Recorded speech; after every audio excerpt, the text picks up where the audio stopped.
Salut à tous, c'est Kangué Sugulu. Je ne sais pas si vous vous souvenez, il y a un booster McDo qui est sorti au Japon courant août, booster qui contenait systématiquement dedans une carte Pikachu vraiment super mignonne. Et il s'avère que moi j'en avais commandé un, donc j'avais payé ça quelque chose comme 28 € avec les frais de port. Et voilà, ça coûtait 25 € le 11 août. On pouvait en acheter comme ça sur internet. Vous pouvez les précommander, puis bon, il est arrivé, je l'ai reçu après. Et voilà, juste pour vous signaler que le prix de ce booster a vraiment explosé ce week-end. Voilà, il est passé à 50 €.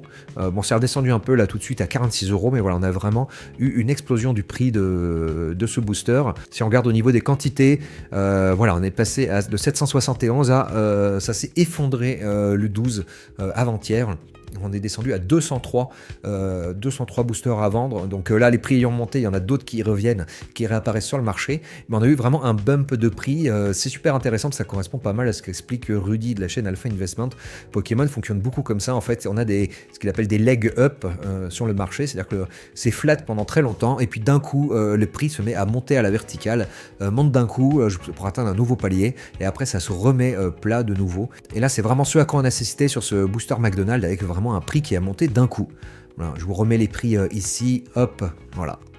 Vous voyez, on était à 28 € le 10 septembre et le 13, on était monté à 50, on est quasiment doublé, avec une petite correction derrière, là, un petit réajustement. Et voilà, on a eu vraiment une leg up, comme explique Rudy. Et voilà, c'est vraiment un cas clinique super intéressant. Puis du coup, c'était une belle affaire. Hein. Je vous dis, moi, ça m'a coûté 28 € avec les frais de port. Et puis aujourd'hui, là, ça se revend déjà à 46. Donc voilà, plutôt content de ce petit achat.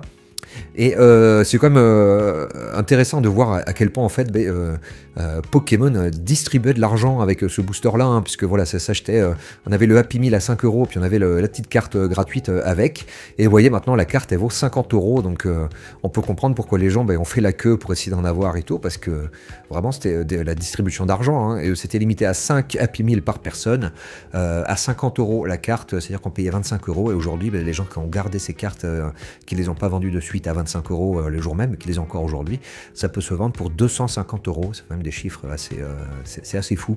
Et puis s'ils enchaînaient plusieurs McDo, ils pouvaient comme ça quasi se faire un SMIC en faisant 4 McDo, prenaient 20 Happy Meal, et puis du coup on se retrouve avec 1000 € de booster McDo Pikachu japonais. Donc voilà, c'est quand même des choses assez folles, hein, ce à quoi on assiste dans le monde du Pokémon, hein, c'est quand même, c'est vraiment quasiment une banque centrale, hein, la Pokémon Company.